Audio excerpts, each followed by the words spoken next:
فاضت عيناي شوقا ولطيبة ذرفت عشقا فأتيت إلى حبيبي فاهدى. زلیخا خان ناظرین موجود ہوں جبل نور پہ. اگر جبل نور کی میں بات کروں تو جبل نور جو ہے وہ ایک پہاڑ ہے جہاں پہ قرآن شریف محفوظ کرنے کے لیے ایک غار بنائی گئی تھی 1992 میں.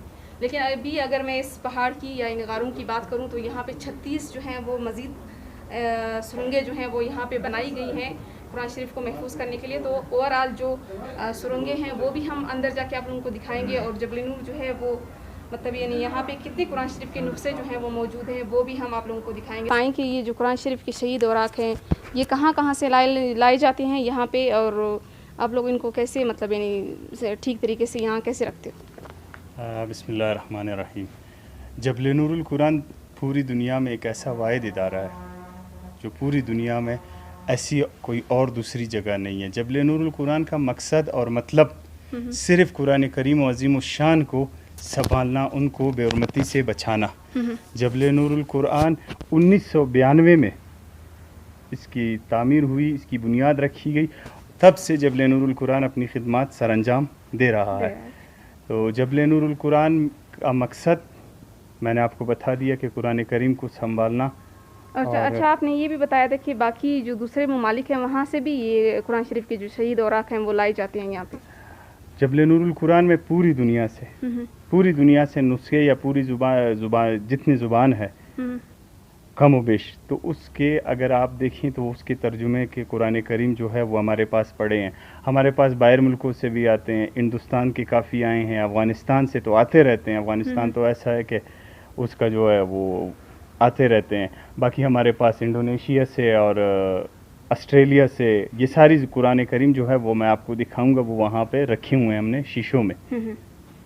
اچھا جو ابھی اگر ہم دکھا سکیں اس طرف جو بوریوں میں یہاں پہ پڑے ہوئے ہیں جو نسخے ہیں قرآن مجید کے, تو وہ اسی کنڈیشن میں جو ہے وہ یہاں پہ لائے جاتے ہیں, پھر یہاں سے صاف کر کے پھر آپ ان کو جو محفوظ جگہوں تک لے کے جاتے ہیں. جہاں تک ہمارے پاس آتے ہیں جبل نور القرآن میں, جبل نور القرآن میں جیسے باہر سے آتے ہیں تو ہم اس کو 3 مراحل سے ہمیں اس کو گزارنا پڑتا ہے. 3 مراحل میں اس طرح سے کہ پہلے مراحل میں یہ آئے گی, دوبارہ جو وہاں سے گونی بند کی گئی ہے وہ دوبارہ کھولی جائے گی. دوبارہ اس لیے کھولی جائے گی کہ اس کے اندر جس قرآن کریم کا پہلا پارہ اور آخری پارہ نہ ہو اس کو ہم دوبارہ سے جبل نور القرآن کی طرف سے لگاتے ہیں. جیسے یہ آپ کے سامنے یہ نکلے ہوئے اسی پاروں سے آ جائیں,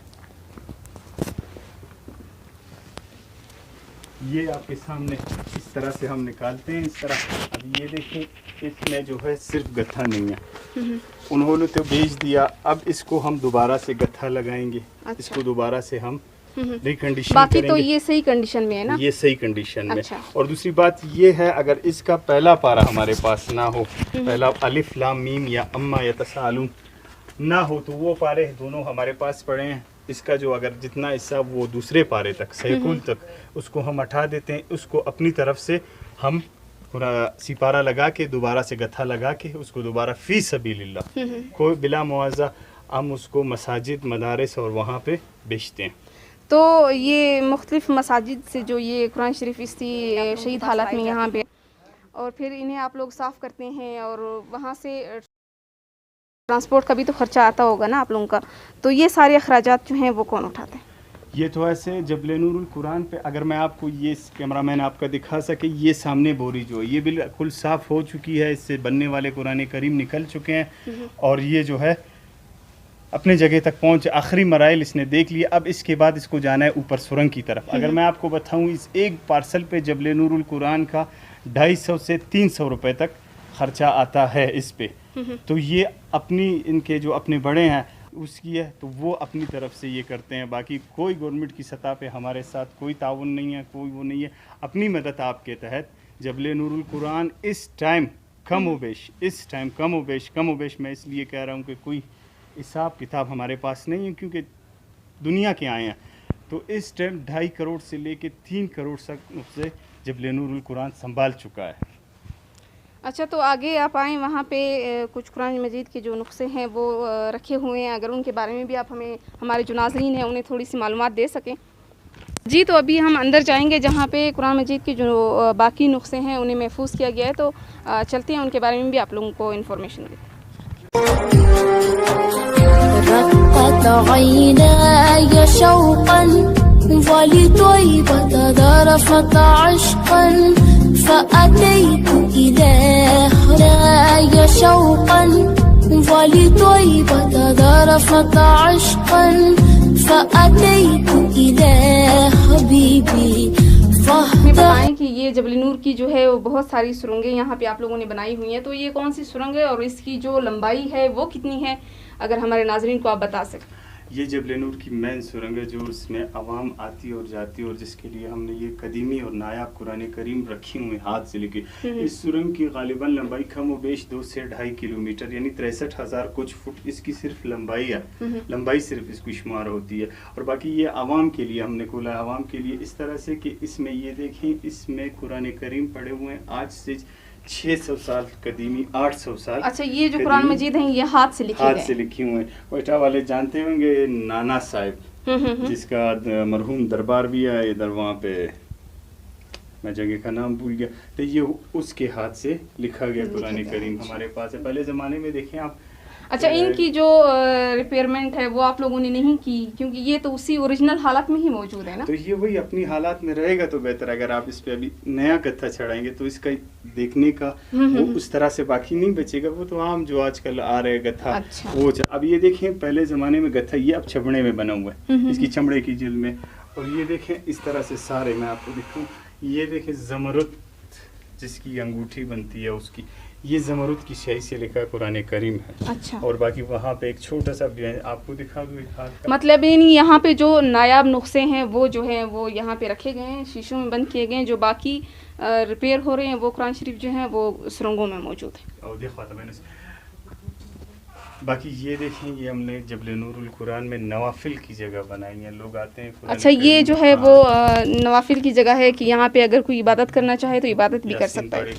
ٹھیک ہے، یہ جو ہمارے پاس جبل نور القرآن میں پڑا ہوا سب سے نایاب نسخہ، سب سے نایاب کس لیے؟ اس کا سائز آپ دیکھیں سینٹی میٹروں میں نکالا گیا ہے، بالکل ہاتھ سے لکھا ہوا، یہ ہاتھ کا، کیونکہ قرآن کریم میں زبر اور زیر کی گنجائش نہیں ہوتی، تو یہ اس جس نے لکھا ہے اس نے اپنے ہاتھوں سے لکھا ہے اور کافی باریک لکھا ہے، اور عام آنکھ جو ہے۔ اچھا، شروع میں مجھے وہ جیسی میں دروازے میں انٹر ہوئی تو مجھے یہاں شیشے کے کونے میں ایک چھوٹا سا قرآن شریف جو ہے وہ نظر آیا، تو وہ کب کا ہے؟ اور یہاں جو ہے وہ مطلب بالکل مائکروسکوپ سے آپ اس کو دیکھ سکتے ہو، اتنا چھوٹا سا ہے۔ وہ جو ہے پرنٹڈ ہے، وہ پرنٹ ہے، ہاتھ کا نہیں لکھا، وہ اس کو عام آنکھ نہیں پڑھ سکتی، وہ مائکروسکوپ سے آپ اس کو پڑھیں گے، وہ جو ہے چھوٹی سی، پہلے زمانے میں لوگ اس کو، اب تو نہیں ہے، اب تو خاص وہ نہیں، تعویذ وغیرہ بنا کے گلے میں لٹکاتے تھے یا اس طرح کوئی، اس کے لیے چاندی کی ڈبی وغیرہ میں پیک کرواتے تھے، پھر جب چاہے پڑھ سکتے تھے۔ یہ پھر وہ کتب احادیث وغیرہ اور دینی کتب ہے، ہاتھ کے لکھے ہوئے، ہاتھ سے لکھے ہوئے، کافی پرانے دیکھیں اس کی ہسٹری بھی لکھی گئی، یہ جو ہے اندازے سے دی گئی ہے اس کو کیونکہ پہلے زمانے میں جب مطلب نہیں بہت پرانا لگ رہا ہے کہ کہیں عرصے ہو چکے ہیں، لوگ نماز پڑھتے ہیں اپنی احادیث وغیرہ۔ اچھا، آپ ہمیں یہ بھی بتائیں کہ یہاں پہ مطلب نہیں کوئی ٹائم لیمٹ ہے کہ کب تک یہ کھلا رہتا ہے اور کب سے کب تک یہ بند ہوتا ہے، یا پھر 24 گھنٹے ہی کھلا ہوتا ہے؟ ٹائم لیمٹ پہلے نہیں تھی، اب ہے، اب صبح 8 بجے سے شام 6 بجے تک یہ کھلا رہتا ہے، اس کے بعد بند کر دیتے ہیں۔ میں آپ کو باہر بتا رہا تھا کہ ہمارے پاس جو باہر سے آتے ہیں قرآن کریم، تو اس کو ہم ایک نسخہ ہے جب وہ شیشے میں رکھتے ہیں۔ اب یہ دیکھیں اس میں مختلف زبانوں کے قرآن کریم کے ترجمے ہیں، یہ دیکھیں اس میں گجراتی زبان میں، انڈیا کی ہے یہ زبان، مختلف زبانوں میں مطلب ٹرانسلیشن ان کی ہوئی ہے، انگلش میں بھی ہوئی ہے، یہ روسی زبان میں، اچھا ہاں یہ سارے اس میں انگریزی اور پاکستان وغیرہ، یہ جو پھر لوکل لینگویجز ہے، لوکل لینگویجز یہاں پاکستان کی لوکل لینگویجز ہیں یا نہیں پاکستان، پشتو، بلوچی، براوی، سندھی، اور یہ جو ہے یہ پڑھے ہوں۔ اچھا، ان کی ٹرانسلیشن جو ہے لوکل لینگویج۔ یہ دروازے پہ ناظرین اگر آپ دیکھ سکتے ہیں تو ڈیفرنٹ قسم کی جو ہے وہ دھاگے باندھے گئے ہیں، چوڑیاں بھی ہیں یہاں پہ، اور یہ شاپر وغیرہ باندھے گئے ہیں، اور اینٹ اگر ہم دکھا سکیں اینٹوں پہ جو ہے وہ نام بھی لکھے گئے ہوئے ہیں، مہندی ہے اور نام ہے۔ تو میں یہ پوچھنا چاہتی ہوں آپ سے کہ یہ آخر کس وجہ سے ہے؟ کیونکہ یہ اکثر میں نے دیکھا ہے مزاروں پہ یہ سب کچھ ہوتا ہے، وہاں پہ لوگ منت مانگتے ہیں اپنی، تو باندھتے ہیں یہ چیزیں، لیکن یہاں جبل نور پہ آ کے لوگ کیوں یہ حرکتیں کرتے ہیں؟ کیونکہ یہ دیکھیں آپ دھاگے باندھے ہوئے ہیں, یہ پونی ہے سر کی, اور یہ چوڑیاں اور یہ نام وغیرہ, یہ آخر کس وجہ سے؟ یہ ایسے اگر آپ نے اندر انٹر ہوتی وقت آپ نے دیکھا ہو یا غور کیا ہو, ہم نے گیٹ کے شروع میں لکھا, اس کے بعد دروازے پہ لکھا, اس کے بعد اندر آ کے بورڈ پہ لکھا, اور اس کے بعد وہ لکھا 4 جگہ ہم نے ان کو لکھ کے دیا کہ داغا باندھنا, چوکٹ پہ سجدہ, میں آپ کو دکھاؤں گا لکھا, ہاں وہ میں نے پڑھا تھا لکھا ہوا, چوکٹ پہ سجدہ کرنا, اور اس طرح سے تو ہم نے اپنی طرف سے اس کو بالکل بند کی. یہ زیادہ تر کام عورتوں کی ہیں, یہ عورتیں ہی کرتی ہیں. اچھا مرد نہیں کرتے؟ مرد کافی مردوں کم کی ہے. منتیں نہیں ہوتی. میں نے دیکھا بھی نہیں ہے مردوں کو, لیکن البتہ میں نے جب بھی دیکھا عورتوں کو دیکھا اس کام پہ. تو ایسے یہ ہم لوگوں کی طرف سے منع ہے. تو کبھی مطلب آپ یہاں پہ ہوتے ہیں 24 گھنٹے آپ ہوتے ہیں, تو لوگ آ رہے ہوتے ہیں, یہ حرکتیں کر رہے ہوتے ہیں, تو پوچھا نہیں آپ نے کہ یہ مہندی کس وجہ سے لگا رہے ہیں؟ یہاں پہ مہندی سے اپنا نام لکھا ہوا ہے, اور چوڑیاں ہیں, دھاگے ہیں, ظاہر ہے کہ بہت سے لوگ ہیں ان کی منتیں بھی ہوتی ہوں گی نا, تو کبھی پوچھا نہیں آپ نے؟ تو یہ ایسے میں ایک دن پوچھ رہا تھا, ایک ضعیف العمر عورت تھی, ضعیف تھی کافی, تو میں نے کہا باجی یہ کس لیے؟ اس نے کہا یہ میں پھر آؤں گی, اس کو کھولوں گی, میرا ایک مراد ہے, اگر پورا ہو جائے تو میں آ کے دوبارہ کھولوں گی. تو اب میرے ساتھ ایک عالم کھڑا تھا, اس نے اس سے یہ کہا باجی اگر آپ اس چیز کے لیے آئی ہے تو نماز اللہ نے کیوں بھیجی, دعا اللہ نے کیوں بھیجی؟ تو بس میں بھی آ کے ایک دن میں 5 ٹائم ادھر یہ دھاگا باندھوں گا, اور اس میں جو میری منتیں پوری ہو جائیں. ہاں بس میں نہ نماز پڑھوں گا نہ دعا کروں گا, بس یہ چیز کرتا رہوں گا. اللہ تعالیٰ نے نماز جو ہے وہ بہترین چیز بنائی ہے انسان کے لیے, کہ وہ نماز پڑھ کے دعا مانگے نا تو میں اسے ہر چیز دے دوں گا. آپ کیوں اس طرح کرتے ہیں؟ اگر ان چیزوں سے منتیں پوری ہوتی تو پھر لوگ نماز نہ پڑھتے, قرآن شریف نہ پڑھتے, نوافل ادا نہ کرتے. تو آپ نماز پڑھیں, وضو کر کے مسئلے پہ بیٹھیں, اللہ سے مانگیں, کیونکہ اللہ تعالیٰ کہتے ہیں کہ اب جتنا مانگو گے میں اس سے زیادہ آپ لوگوں کو دوں گا. تو یہ چیزیں جو ہے وہ ٹھیک نہیں ہے, کیونکہ یہاں پہ قرآن شریف موجود ہیں, اور یہ دیکھیں پوری جو یہ سرنگ بنی ہوئی ہے, اس کی خوبصورتی انہوں نے جو ہے خراب کی ہوئی ہے. مہندی جگہ جگہ پہ لگائی ہوئی ہے, ہاتھ پہ مہندی لگا کے یوں دیواروں پہ لگانا بہت غلط بات ہے. یہ چیزیں جو ہیں وہ یہاں ایسی جگہوں پہ نہیں ہونی چاہیے.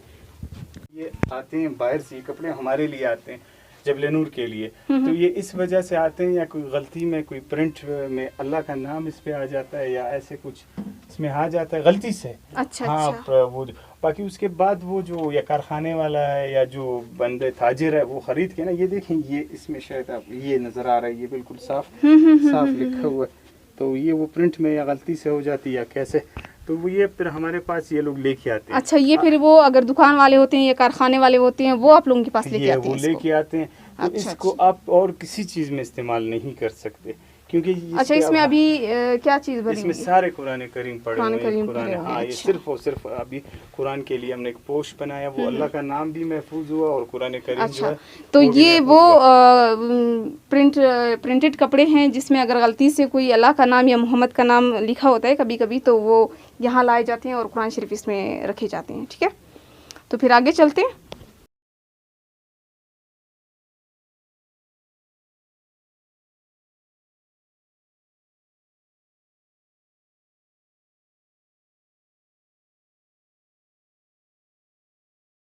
آپ دیکھ سکتے ہیں کہ جو قرآن شریف ہیں ان کے جو نسخے ہیں وہ یہاں پہ موجود ہیں, لیکن آپ ہمیں بتائیں کہ یہ جو ہے وہ ریپیئر شدہ قرآن شریف ہیں یا جو ان کے نسخے ہیں ابھی تک ریپیئر نہیں ہوئے وہ موجود ہیں؟ یہ وہ قرآن کریم ہے جو میں نے آپ کو کہا تھا, یہ 3 مراحل سے گزرتی ہے. 3 مراحل یہ کہ اس سے کچرا نکل جاتا ہے, اس سے جو بننے والے ہیں وہ نکل جاتے ہیں. اس میں مطلب کچرے سے ان کا مطلب یہ ہے کہ قرآن شریف ہم پلاسٹک میں یا کپڑے میں لپیٹ کے ہم رکھتے ہیں نا اپنے گھروں میں, تو وہ والی چیزیں اس سے نکال دیتے ہیں. ہاں, یہ نکال کے آخری جگہ جو ہے یہ یہیں پہ پڑی رہے گی. تو اس طرح سے تو اس کے بعد یہ ریپیئر ہونے چاہیں گے یہاں سے؟ یہ ریپیئر نہیں ہونے جائیں گے, یہ بس اپنی آخری جگہ یہ یہیں پہ پڑے رہیں گے. اچھا, یہ مطلب یعنی ریپیئر محفوظ ہو گئے بس, اس کے بعد اس پہ کوئی وہ اس سے کوئی کام نہیں رکھا. اچھا, تو اگر میں بتاتی چلوں کہ یہ قرآن شریف جو ہیں وہ اسی کنڈیشن میں کئی سالوں سے یہاں پہ رکھے ہوئے ہیں, اور یہ اتنی بڑی تعداد میں ہے. اس بات پہ اگر آپ ہمیں لمبائی بتا دیں کتنی ہے؟ یہ میں آپ کو بتاتا چلوں کہ جبل نور القرآن میں یہ پڑھے ہیں آج تک. اگر آپ کاغذ کو کسی جگہ پہ رکھتے ہیں نا تو اس مہینے بعد یا سال بعد یا 1.5 بعد اس میں دیمک دیمک لگ جاتی ہے. دیمک لگ جاتی ہے. یہ میں پوچھنے والی تھی آپ سے, کیونکہ کہیں سالوں سے یہ یہاں پہ پڑے ہوئے ہیں تو کوئی دیمک وغیرہ ان کو نہیں لگی, یہ اسی اوریجنل شیپ میں اپنی موجود ہے. یہ پڑے ہوئے ہیں.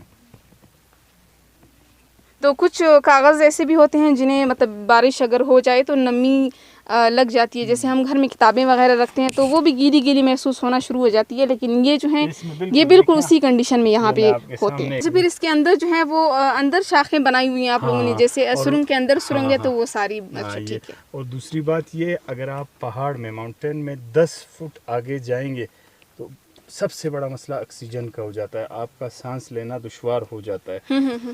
یہ اس لیے اس میں آپ کو ٹھنڈی ہوا لگ رہی ہے. اس کو میں آپ کو آگے دکھاتا ہوں کہ اس کو ہم نے کراس دی ہے. کراس یہ کہ اس میں ہوا چلتی ہے. اگر اس کو چھوڑیں اس میں کراس دی ہے، کراس لازمی ہوتا ہے. اتنا آپ اس کے اندر نہیں آ سکتے. 20 فٹ کے بعد یہ اوپر جو اب نئی سرنگیں ہم کھود رہے ہیں نا، اس میں 20 فٹ تک آپ اندر نہیں جا سکتے. 20 فٹ تک آپ اندر اس لیے نہیں جا سکتے کہ اس میں آکسیجن کا مسئلہ ہو جاتا ہے. آکسیجن جو ہے پھر سانس لینا دشوار ہو جاتا ہے، کیونکہ مزدور کو اس کے اندر جانا پڑتا ہے ہزاروں فٹ تک.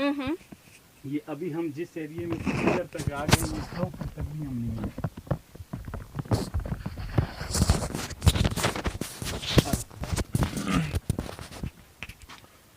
یہ دیکھیں ابھی اگلی سرنگ پھر اس سے زیادہ بڑی جو ہے وہ شروع ہونے والی ہے، کیونکہ یہاں پہ جو ہے وہ پتھریلی زمین ہے، اس وجہ سے یہ نہیں بیٹھتے، یا پھر کوئی اور وجہ ہوگی اس کی. یہ میں آپ کو دکھا دوں. یہ دیکھیں، یہ بالکل کچی مٹی اور کچے پتھروں کا وہ ہے. یہ بالکل ایسے. تو یہ ایسے آج تک اگر آپ یہ کہیں کہ ہمارے پاس جو لیبر ہے، آپ ان کو ان پڑھ انجینئر بھی کھیلے تو وہ نہیں، ان کو اتنا اندازہ ہو جاتا ہے جب وہ آگے چلتے ہیں نا، تو اگر ان کو وہ لگے خطرہ ہے آگے تو وہ اس دری کام سٹاپ کر لیتے ہیں. اس کے بعد جو ہے وہ اپنے لیے دوسری یا اس جگہ سے دوسری کراس شروع کر لیتے ہیں، کیونکہ ان کو اب اتنا تجربہ ہو چکا ہے اگر وہ آگے جائے تو گرنے کا خطرہ ہو تو وہیں پہ کام سٹاپ. اس دن کچھ عرصہ پہلے ایسے ہوا، اس مزدور نے بارشیں وغیرہ جو ہوتی ہیں اس پہ کوئی اثرات نہیں پڑتے، پتہ ہی نہیں چلتا کہ باہر بارش ہو رہی ہے. اچھا جی. تو کم و بیش اگر آپ ہمیں بتا سکیں کہ کتنی سرنگیں جو ہیں وہ اس ٹائم اس جبل نور کے پہاڑ میں موجود ہیں؟ اس ٹائم یہ جو جس میں ہم سب گھوم کے ہیں، یہ سب کی یہ ایک سرنگ ہے. اچھا، یہ ایک سرنگ ہے. اس کے علاوہ جبل نور القرآن کے پاس 36 سرنگیں ہیں. 36 میں 34 بھر گئے ہیں. 2 جو ہے اب اس کو بھر رہے ہیں. تیسرے پہ کام سٹارٹ ہو گیا. اچھا، یہ ایک بات جو ہے وہ میرے ذہن میں مطلب گردش کر رہی ہے کہ اگر یہ ساری سرنگیں جو آپ بتا رہے ہیں، یہ پہاڑ کیا اتنا بڑا ہے کہ اس میں اتنی ساری سرنگیں موجود ہیں، اور اگر یہ سرنگیں بھر جاتی ہیں تو پھر باقی یہ جو قرآن شریف کے جو شہید اوراق ہیں یا قرآن شریف ہیں جو کہ ضعیف ہو چکے ہیں، تو انہیں آپ کہاں رکھیں گے؟ ہمارے پاس جگہ اتنی ہے، اگر ہم اپنے حساب سے، ویسے منٹ کا بھروسہ نہیں ہے انسان کا، تو ہمارے پاس اگر ہم نے اندازے کے مطابق اگر 60 سال کام کیا جائے تب بھی ہمارے ساتھ مطلب اتنی جگہ ہے کہ 60 سال تک آپ جو ہے وہ قرآن شریف اور بھی یہاں لا کے رکھ سکتے ہیں. اس کا خرچہ ہے وہ بہت زیادہ ہے، کیونکہ ایک ٹائم یہ بہت زیادہ لیتا ہے. اگر آپ 1000 فٹ کا سرنگ کھودیں گے تو اس پہ اگر آج سے کام سٹارٹ ہو وہ 14 مہینے بھی لے سکتا ہے، 18 مہینے بھی لے سکتا ہے، 16 مہینے بھی لے سکتا ہے. نہیں، اگر ہم اپنے گھر میں، اگر آپ سوچیں نا ایک نلکی کی کھدائی اگر ہم اپنے گھر میں کر رہے ہوتے ہیں تو اس کے لیے بھی مزدور 4 سے 5 دن لگا ہی دیتا ہے. تو پھر یہ اتنی بڑی سرنگ ہے، اس کو تو کافی عرصہ لگا ہوگا کھدائی میں. اور دوسری بات، اس پہ خرچہ اب زیادہ ہو گیا، کیونکہ پہلے کم تھا، مہنگائی کم تھی. اب ہر چیز میں مہنگی ہو گئی ہے، مہنگی ہو گئی. 1 فٹ اب جو اس کا مزدور ہم سے لے رہا ہے 1 فٹ یعنی 12 انچ، تو اس کا 1200 سے 1400 روپے کا وہ. اچھا، ابھی جو مہنگائی ہوئی ہے حالیہ تو اس میں یہ جو مزدور کی مزدوری ہے وہ بھی ڈبل ہو گئی ہے. ڈبل ہو گئی ہے. اس نے بھی کام کرنا ہوتا ہے، اس کے بھی بچے وغیرہ اس کو بھی دینا پڑتا ہے. آ جائیں.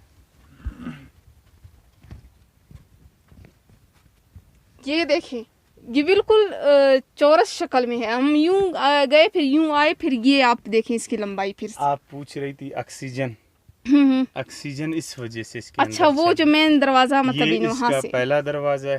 اب اگر اس راستوں سے جائیں گے، اس راستے سے اس کے 10 دروازے اور ہے، یہ اس سے 10 گنا اور بڑا ہے. تو یہ دروازے تو ابھی فل ہو گئے، ان کا راستہ بھی نہیں ہوگا. راستہ نہیں ہے. یہ آپ دیکھیں، یہ سرنگ اور یہ میرے سائڈ پہ آپ دیکھ سکتے ہیں یہ والی، اور یہ مطلب ان ایک سرنگ کے اندر جو ہے وہ بہت ساری سرنگیں موجود ہیں جہاں پہ یہ قرآن شریف لا کے رکھے گئے ہیں جو فل ہو چکے ہیں. رقت عيناي شوقا ولطيبة ذرفت عشقا فأتيت ولطيبة ذرفت عشقا فأتيت إليه.